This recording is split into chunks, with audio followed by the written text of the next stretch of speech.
Hey guys, अलगारी संज्ञानी आज कुछ नए अंदाज में दिख रहा है क्योंकि आज कुछ मौसम बदला बदला है और अलगारी संज्ञानी के ये 9th सेशन में आप सबका स्वागत है। वैसे हम सब जानते हैं कि कोई भी बिजनेस हमें स्टार्ट करना हो तो हमें पता है कि marketing is must important part of the business, क्योंकि उसके बिना मतलब बिजनेस करना आई थिंक कि वो सक्सेसफुल नहीं हो सकता है ना। तो आज ऐसे ही विषय पर, क्योंकि बदलते समय के साथ साथ मार्केटिंग का भी माहौल और उसमें बहुत सारे चेंजेस आए हुए हैं, तो आज हम बात करने वाले हैं डिजिटल मार्केटिंग के बारे में। तो जो डिजिटल मार्केटिंग है उसके एक्सपर्ट आज हमारे साथ जो उपस्थित है उनका परिचय करवाता हूँ। श्रीमान अब्बास कपासी जी। अब्बास सर की बात करें तो उन्होंने MCA किया हुआ है और उसके बाद डिजिटल मार्केटिंग में पिछले 6 साल से एज ए कंसल्टेंट वो काम कर रहे हैं। ऐसा वो फैकल्टी भी है और उनका खुद का एक ट्रेनिंग सेंटर भी है जहाँ वो सिखाते हैं कि डिजिटल मार्केटिंग कहाँ कैसे हो सकती है। और आज हम उसी सेंटर में बैठे हुए हैं और आइए बात करते हैं। तो अब्बास सर, स्वागत है आपका हमारे शो में जी। तो वैसे कि बात करते हैं डिजिटल मार्केटिंग की। तो एक्चुअली डिजिटल मार्केटिंग क्या है? डिजिटल मार्केटिंग आप अगर सिंपल वे से अगर हम बोलते हैं तो आप जो भी मार्केटिंग कोई भी डिजिटल मोड से करते हो, ठीक है, वो सब कुछ डिजिटल मार्केटिंग है। जैसे कि अगर बहुत सिंपल चीज़ बात करूँ कि बहुत सारे लोगों ने ऑलरेडी कर भी रहोगे पर पता नहीं होगा कि इसको डिजिटल मार्केटिंग बोलते हैं। जैसे कि चलो आपने कोई नया बिजनेस चालू किया, आपने सारे दोस्तों को व्हाट्सएप के थ्रू सबको बताना चालू कर दिया। So it is a way of interacting with the people. लोगों को बोलने का तरीका है, पर मोड कौन सा यूज़ हो रहा है, डिजिटल, तो वो भी एक डिजिटल मार्केटिंग है। आपने सोशल मीडिया के थ्रू सबको बताना चालू किया तो वो भी एक डिजिटल मार्केटिंग है, ठीक है। तो आप जो भी चीज़ बोल दो, जैसे कि फेसबुक, इंस्टाग्राम, ट्विटर, लिंक्डइन, आप यूट्यूब के ऊपर प्रमोशन करते हो, गूगल के ऊपर जाकर कुछ भी चीज़ प्रमोट कर रहे हो, एडवर्टीजमेंट चला रहे हो डिजिटल मोड के ऊपर, तो वो सब कुछ डिजिटल मार्केटिंग है। ओके, मतलब कि जो डिजिटली जो होता है वो digital marketing Right. Simple exactly. तो जैसे कि जैसे जैसे ये एक फ्लो चला डिजिटल मार्केटिंग का, तो उसके बाद बिजनेस वर्ल्ड में क्या चेंजेस आए? बिजनेस वर्ल्ड की मैं बात करूँ तो जिस हिसाब से पहले जो मार्केटिंग हो रही है, ठीक है, वो बहुत ही आज के ज़माने के अंदर देखोगे तो थोड़े बहुत आउटडेटेड हो रहे हैं, ठीक है। अभी जो पूरा डिजिटल के हिसाब से जो मार्केटिंग चेंज हो रहा है, it is all about pulling customers toward us, ठीक है, मतलब लोगों को खींच के अपने पास लाना है। पहले क्या होता था, नॉर्मली आप सामने से हर जगह पर जाते थे। अगर मैं बात करूँ कोल्ड कॉलिंग, ठीक है, आपने कहीं से डेटा उठाया, लोगों को कॉल करना चालू किया, आज भी वो यूज़ हो रहा है, पर आपको भी पता है कि वो ये सब कुछ थोड़ा आउटडेटेड फैशन होने लगा, ठीक है। पहले सेल्समैन घर घर जाके हर एक चीज़ बेच रहा था, ठीक है। आज आप देखोगे कहीं ना कहीं डिजिटल के अंदर, जैसे कि फेसबुक के ऊपर आप एडवर्टीजमेंट देखते हो, यूट्यूब के ऊपर आप वीडियोस देखते हो, और लोग वहाँ से अट्रैक्ट होके खुद चल के आपके पास आते हैं। तो ये काफ़ी बदलाव देखा बिजनेसेस के अंदर, और धीरे धीरे अब सारे बिजनेसेस ये चीज़ समझ रहे हैं और कहीं ना कहीं यूज़ कर रहे हैं डिजिटल मार्केटिंग का। तो बेसिकली डिजिटल मार्केटिंग की जो बात करते हैं तो अ, जैसे कि बहुत टाइम से चल रहा होगा है ना, तो बदलते समय के साथ प्लेटफॉर्म भी चेंज होते होंगे। राइट। तो ऐसे कौन से प्लेटफॉर्म है जहाँ पर ये अभी हाल में है और पास्ट में की बात करें तो उसमें ऐसे चेंजेस आते गए? अगर हम लोग प्लेटफॉर्म चेंज की बात करें, ठीक है, तो काफ़ी आप उसके अंदर चेंजेस देखोगे, ठीक है। पहले ज़्यादातर ईमेल मार्केटिंग से शुरुआत हुई थी, ठीक है, तो सब लोग ईमेल मार्केटिंग कर रहे थे। फिर गूगल ने सर्च इंजन बनाया तो लोगों ने एसईओ करना चालू किया, ठीक है। फिर धीरे धीरे करके पहला सोशल मीडिया अगर मैं बात करूँ, ठीक है, जो थोड़ा बहुत ज़्यादा फेमस हुआ था वो था ऑरकुट, जो गूगल चला रहा था, फिर वो बंद हो गया।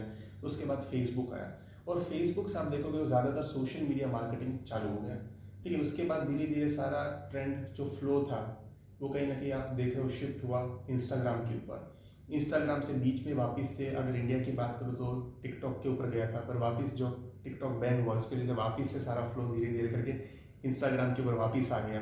अब धीरे धीरे आप फ्लो देखोगे तो ज़्यादातर अब लिंक्डइन के ऊपर जा रहा है, ठीक है, अभी की मैं बात करूँ तो यहाँ से वापस से ये जो फ्लो जाएगा वो शायद पॉडकास्ट के ऊपर जाएगा, पर अब ये नहीं पता कि पॉडकास्ट के लिए कौन सा प्लेटफॉर्म सबसे ज़्यादा चलेगा, ठीक है। तो अगर पास्ट की बात करूँ और फ्यूचर की बात करूँ तो हमेशा प्लेटफॉर्म चेंज होते रहेंगे, ठीक है। प्लेटफॉर्म के हिसाब से जो कंटेंट बनता है डिजिटल मार्केटिंग का, वो कंटेंट के अंदर आप काफ़ी सारे बदलाव देखोगे फ्यूचर के अंदर, ठीक है। ओके, तो बेसिकली डिजिटल मार्केटिंग जो है ऑनलाइन है और जो ऑफलाइन जो पहले चलता था है ना, तो दोनों में क्या डिफरेंट है? अगर मैं दोनों को कंपेयर करूँ, ठीक है, ऑफलाइन मार्केटिंग को और ऑनलाइन मार्केटिंग को, तो आपको बहुत सारी चीज़ें सिमिलर में मिलेगी। ठीक है, तो पहले की बात करो तो जब भी लोग किसी बिजनेस के बारे में जानना चाहते थे या फिर कुछ चीज़ खरीदनी होती थी या कोई भी सर्विस चाहिए होती थी, तो नॉर्मली क्या करते, येलो पेज की बुक निकाल देते, डायरेक्टरी वहाँ से ढूंढते थे, कॉल करते थे। ठीक है, वही चीज़ आज डिजिटलाइज हो गई। जस्ट डायल देख लो, सुलेखा देख लो, तो जिन लोगों ने फॉर्मेट ले लिया डायरेक्टरी लिस्टिंग का। ठीक है, अगर मैं सोशल मीडिया की बात करूँ तो पहले बहुत सारे इवेंट्स होते थे। ठीक है, कंपनी या बड़े बड़े ब्रांड्स क्या करते थे, अलग अलग टाइप के इवेंट्स करवाते थे सोसाइटी के अंदर कहीं पर भी, ताकि एक सोशलाइजेशन फैक्टर है। वही चीज़ अगर आप उसमें बात करो तो वही चीज़ कहाँ पर होने लगी, फेसबुक पे, इंस्टाग्राम पे अलग अलग इवेंट्स होते हैं। ठीक है, वेबिनार्स होते हैं, जो मैं सेमिनार पहले बात कर रहा, जो फिजिकल वर्कशॉप्स होते थे वही अब स्वरूप ले लिया वेबिनार्स में। ठीक है, जब पहले आप रेडियो सुनते थे, अब क्या आ गया, पॉडकास्ट आ गया। ठीक है, जो चीज़ आप पहले टीवी के ऊपर देख रहे थे तो वही सारी चीज़ आज यूट्यूब के ऊपर मिलने लगी, अलग अलग OTT प्लेटफॉर्म्स के ऊपर मिलने लगा। ठीक है, तो काफ़ी चीज़ें आप देखोगे तो सिमिलर आ रही है, बस उसका मोड जो है वो शिफ्ट हो गया है डिजिटल मोड के ऊपर।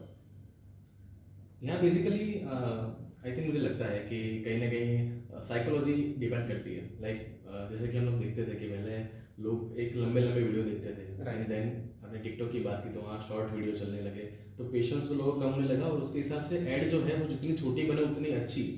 राइट, ये भी एक सो बेसिकली आप पूरा जो जनरेशन देखोगे, ठीक है, कि आप हमारे पापा को ले लो। ठीक है, तो फिर उसको रीडिंग का बहुत शौक था, आज भी वो पूरा न्यूज़पेपर पढ़ते हैं। ठीक है, फ्रॉम स्टार्टिंग टू एंड। ठीक है, बट अगर मेरी ही खुद की बात करूँ तो वो पेशेंस लेवल नहीं, ना ही कॉन्सेंट्रेशन लेवल है, ना ही फोकस लेवल है। मतलब हम लोग 1-2 घंटे तक कॉन्स्टेंटली पढ़ना, हमारी जनरेशन की बात करूँ तो ये थोड़ा प्रॉब्लम हो रहा है, क्योंकि सबके जो कॉन्सेंट्रेशन का जो टाइमलाइन होता है वो कम होने लगा। जैसे कि यूट्यूब की बात करूँ तो पहले कोई भी वीडियो होता था, इवन वहाँ पर जो ट्यूटोरियल्स रखे जाते थे तो वो शायद 1 घंटे 1.5 घंटे के ट्यूटोरियल्स होते, सिंगल ट्यूटोरियल। फिर एक दौर आया 5 या 6 साल के बाद, जब लोगों ने सर्वे निकाला, पता चला कि नहीं, अब जो टाइम स्पान है वो कम हो गया, इसलिए ट्यूटोरियल अब क्या होने लगे, 15 मिनट के, 10 मिनट के। ठीक है, वही जो 1.5 घंटे का ट्यूटोरियल था उसको ब्रेक डाउन करना पड़ा 10-10 मिनट के अंदर, ताकि वो कॉन्सेंट्रेशन स्पान पकड़ पाए। ठीक है, अब धीरे धीरे आप देखोगे तो आप इंस्टाग्राम को देखो, वो 1 मिनट का कॉन्सेप्ट लेकर आया। ठीक है, अब वो लोगों ने इंट्रोड्यूस नहीं किया, वो लोगों ने कहीं ना कहीं ये बिहेवियर पैटर्न को जाना था कि भाई 10 मिनट तक लोग हैंडल नहीं हो गए। ठीक है, तो इसलिए छोटे वीडियोस बनाओ, छोटे वीडियोस ज़्यादा कंसंट्रेशन करेंगे, क्योंकि लोगों का नेचर क्या है, फटाफट स्किप करके आगे निकलना है। ठीक है, और वही दौर अभी आप चल रहा है। इवन आप यूट्यूब के ऊपर भी देखिए तो 6 सेकंड के बाद स्किप का ऑप्शन दे दिया, कि अगर आप किसी को 6 सेकंड के अंदर उसको पकड़ नहीं पाए, हुक नहीं दे पाए प्रॉपरली, तो फिर आप 6 सेकंड के बाद ऑब्वियसली वो स्किप करके आगे निकलेगा। ठीक है, क्योंकि आप अपनी खुद की भी बिहेवियर पैटर्न देखना, जब भी आप इंस्टाग्राम खोलते हो। ठीक है, तो आप देखना कि आप कितनी स्पीडली स्वाइप करते हो, किस टाइप के कंटेंट के ऊपर रोकते हो, तो आपको पता चल जाएगा कि आपका खुद का टाइम स्पान कैसा है, आपका बिहेवियर पैटर्न कैसा है, और उसी हिसाब से जनरली सबका होता है। या एग्जैक्टली। अब जैसे कि मान लीजिए कि मैं एक नया स्टार्टअप करता हूँ, ठीक है, तो जो स्टार्टअप जो कर रहे हैं या फिर जो मैं कर रहा हूँ, तो तब कौन सी स्ट्रेटेजी यूज़ करनी चाहिए?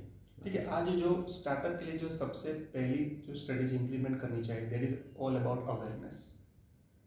क्योंकि आज वो स्टार्टअप है, किसी को वो बिजनेस के बारे में नहीं पता है, तो पहली चीज़ क्या होता है कि लोगों को बताना होता है कि भाई आप एक नए मार्केट में आए हो, आप किस टाइप की सर्विसेज देते हो। ठीक है, अब उसके लिए सबसे बड़ी इंपॉर्टेंट चीज़ होती है brand awareness and product awareness. ठीक है, जब धीरे धीरे लोगों को सुनने में आएगा तब जाके वो परचेज करेंगे।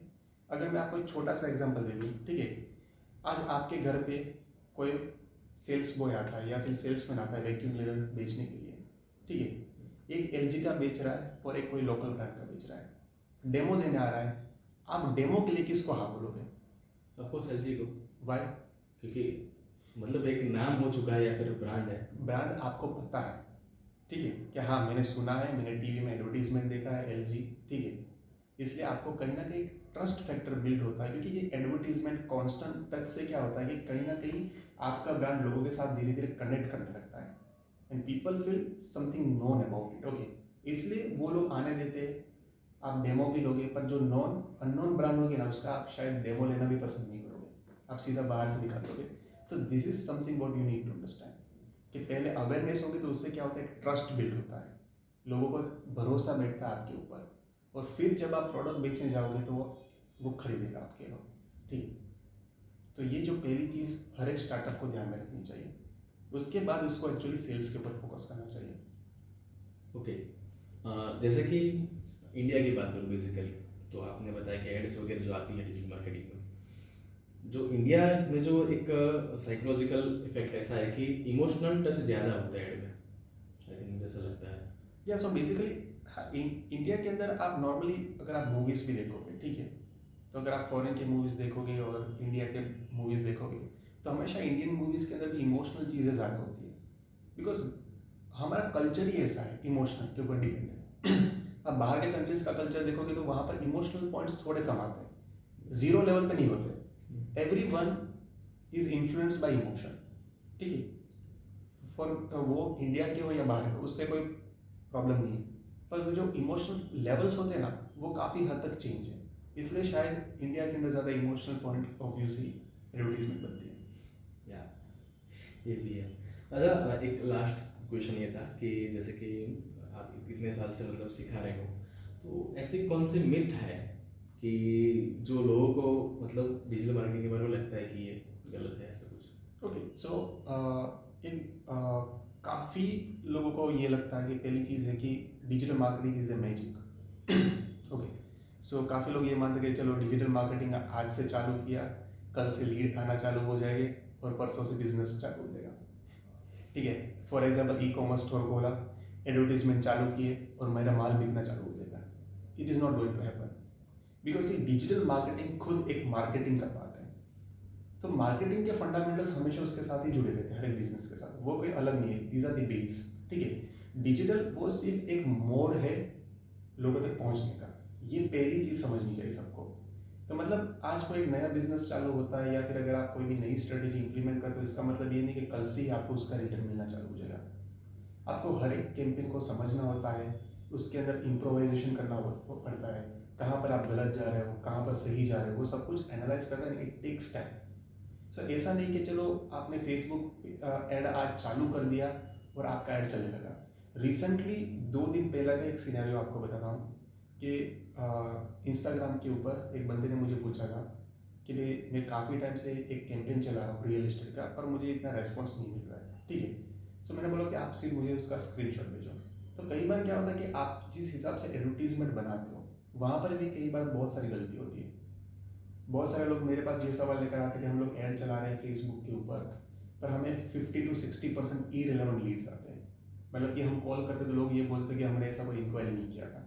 तो क्या फेसबुक फेक लीड्स डालता है? ऐसा नहीं है, ठीक है, फेसबुक खुद कुछ नहीं करता है, पर प्रॉब्लम क्या है कि आप जिस हिसाब से आपका कैंपेन चला रहे हो वो कहीं ना कहीं मिसलीडिंग होता है, गलत लोगों के पास जा रहा है और गलत मैसेज पास ऑन कर रहा है, ठीक है। तो ये सब कुछ समझनी पड़ती है, कहाँ पर आप सही जा रहे हो, कहाँ पर गलत जा रहे हो, और उस हिसाब से क्या होता है कि आपका कैंपेन स्ट्रीमलाइन होता है और फिर आपको वहाँ से आउटपुट मिलना चालू होता है। और जो दूसरा मिथ है दैट इज अबाउट चीप, कि भाई डिजिटल मार्केटिंग बहुत ही चीप है, पर एक्चुअल में डिजिटल मार्केटिंग चीप नहीं है, ठीक है। Digital marketing is an affordable solution. Affordable भी क्यों बनता है उसका भी मैं आपको रीजन बता रहा हूँ कि अगर मैं ट्रेडिशनल मार्केटिंग को कंपेयर करूँ और डिजिटल मार्केटिंग को कंपेयर करूँ तो इसके बहुत सारे एडवांटेजेस है डिजिटल मार्केटिंग के, जो आपको ट्रेडिशनल या ऑफलाइन मार्केटिंग में नहीं मिलते हैं। जैसे कि चलो हम कोई भी एक बिजनेस लेते हैं कि चलो आपने आपका शोरूम का प्रमोशन करने के लिए फ्लायर्स डिस्ट्रीब्यूट किए, आपने 10,000 फ्लायर डिस्ट्रीब्यूट करवाए, मान लेते हैं कि चलो 2,000 का खर्चा हुआ, प्रिंटिंग, डिस्ट्रीब्यूशन, सब कुछ मिला के, ठीक है। अब 2-3 दिन आप वेट करोगे कि किसी का कॉल आएगा, चलो वहाँ से आपको 3 कॉल आते हैं, या फिर चलो 3 लोग आपके शॉप के ऊपर कुछ खरीदने के लिए आते हैं, ठीक है। तो आपके पास सिर्फ 2 फिगर होते हैं यहाँ पर कि आपने 2,000 का खर्चा किया था, 10,000 फ्लायर डिस्ट्रीब्यूट किए थे और 3 लोग आए, पर बीच में क्या हुआ उसकी कोई क्लैरिटी नहीं होती है कि क्या सही में 10,000 फ्लायर डिस्ट्रीब्यूट हुए थे, शायद 5,000 ही हुए थे, पूरे 10,000 होते तो शायद 3 की जगह पर 6 लोग भी होते, आपको पता है? नहीं पता है। दूसरी चीज़ है टारगेट ऑडियंस। चलो हम लोग पल्सर बाइक की बात करते हैं, ठीक है। अब आपको भी पता है कि पल्सर बाइक एक प्रॉपर एज ग्रुप वाले, मेल ऑडियंस, कुछ बिहेवियर पैटर्न्स वाले लोग ही खरीदेंगे, सब लोग पल्सर बाइक नहीं खरीदने वाले। पर जब आपने फ्लायर डिस्ट्रीब्यूट किया था, जिसके हाथ में ये फ्लायर है, आपको गारंटी है कि आपका ये टारगेटेड ऑडियंस के पास ही आएगा, ठीक है, उसकी क्लैरिटी नहीं होती। मतलब आपके 10,000 फ्लायर के साथ एग्जैक्टली क्या हुआ था वो कोई आइडिया नहीं, कितने ने फाड़ के फेंक दिया कोई आइडिया नहीं। पर डिजिटल मार्केटिंग में ये नहीं होता है। फॉर एग्जाम्पल, आपने आज कैंपेन चालू किया, दोपहर तक आपको पता होता है कि ये कैंपेन कितने लोगों के पास पहुंचा, कितने लोगों ने उसके ऊपर क्लिक किया, कितने लोग वेबसाइट पे आए, कितने लोगों ने इंक्वायरी किया। अब इसका बेनिफिट आपको क्या मिलता है कि आप रन टाइम पता कर सकते हो कहाँ पर गलत हो गए हम। चलो, फ्लायर के अंदर आपने गलत फ़ोन नंबर प्रिंट कर दिया था, डिस्ट्रीब्यूशन होने के बाद ये पता चला, अब कुछ हो सकता है? नहीं हो सकता है। पर डिजिटल मार्केटिंग में चलो आपने कोई ऐड चलाया, मान लो कि 2,000-3,000 लोगों तक पहुंचा, बस सिर्फ 10 लोगों ने ही उसके ऊपर क्लिक किया, तो एटलीस्ट आपको एक क्लू मिलता है ना कि लोगों ने क्लिक नहीं किया, मतलब कुछ गलत है हमारे एडवर्टीजमेंट के अंदर। चलो, क्लिक रेशियो अच्छा है, लोग वेबसाइट पे भी आए, पर इंक्वायरी फॉर्म्स फिल नहीं हुए, तो हो सकता है कि आपका इंक्वायरी फॉर्म ही बंद था, तो जाके एक बार अपनी वेबसाइट को चेक करो। तो रियल टाइम के अंदर क्या है कि आपको सॉल्यूशंस मिल जाते हैं जो नॉर्मली ऑफलाइन मार्केटिंग में नहीं मिलते, तो ये सबसे बड़ा बेनिफिट है। और दूसरा है लेजर टारगेटिंग। अगर आप बोलोगे कि मुझे कोई पर्टिकुलर एज ग्रुप वालों तक ही पहुंचना है तो आप पहुंच सकते हो। अगर आप बोलोगे मुझे सिर्फ मेल ऑडियंस ही टारगेट करना तो मेल ही मिलेगा। अगर आप बोलोगे फीमेल तो फीमेल ऑडियंस ही मिलेगा। इवन आप बिहेवियर के हिसाब से भी लोगों को टारगेट कर सकते हो। जैसे कि अगर आप बोलोगे कि मुझे जो लोग रियल एस्टेट के अंदर इंटरेस्ट हो उसी लोगों तक पहुंचना है तो आप एग्जैक्टली पहुंच सकते हो। अगर आप बोलोगे मुझे आईफोन एस यूज़र तक ही पहुंचना है तो एग्जैक्टली आप आईफोन एस यूज़र तक ही पहुंच सकते हो। इतना डिटेल टारगेटिंग आपको मिलता है। तो अब ये सब कुछ आप जब जोड़ते हो ना तो क्या होता है कि आपका मार्केटिंग कॉस्ट कम हो जाता है। अब समझो कि अगर आप न्यूज़पेपर में एडवर्टीजमेंट देते हो, शायद करोड़ों लोगों तक पहुंचती होगी, ठीक है, पर इसका फ़ायदा क्या है, जबकि उसमें से शायद 98% आपका टारगेटेड ऑडियंस ही नहीं होगा। आप 2% के लिए आप क्या करते हो, लाखों का खर्चा करते हो, पर यहाँ पर आप सिर्फ वही 2% तक ऐड पहुँचा रहे हो, मतलब बाय डिफॉल्ट क्या हो जाता है, वो खर्चा कम हो जाता है और आपको वहाँ से रिटर्न ज़्यादा मिलता है, ठीक है। और इसलिए आपको क्या लगता है कि भाई डिजिटल मार्केटिंग सस्ता है, ठीक है। Basically it is not cheap but it is affordable solution. ये चीज़ खास लोगों को समझनी चाहिए। That's great. मतलब जैसे कि बात कर रहे हैं डिजिटल मार्केटिंग के, तो एक बहुत अच्छा सेशन रहा। और यू नो कि ये है ना बहुत बड़ा समंदर है, तो मतलब बहुत कुछ जानकारी है कि जिसे पाने के लिए आपको स्वयं इसमें उतरना पड़ेगा। बहुत बड़ा दरिया है, तो उसमें आपको जाने के लिए आप खुद ही आना पड़ेगा। और यदि आप लोग कुछ सीखना भी चाहते हो इस विषय के बारे में, तो यहाँ पे क्लास भी चलती है। तो एज इसका एड्रेस और इंस्टा आईडी जो है वो भी डिस्क्रिप्शन में है, तो आप उसे देख सकते हो। और एंड देन कुछ सुझाव आपके मन में है तो मुझे कमेंट करके बताइए। इस विषय के बारे में कुछ क्वेश्चन है तो भी मुझे कमेंट करके बताइए। और चैनल को सब्सक्राइब करिए, बेल आइकन दबा दीजिए, ठीक है। मिलते हैं अगले वीडियो में, तब तक के लिए धन्यवाद।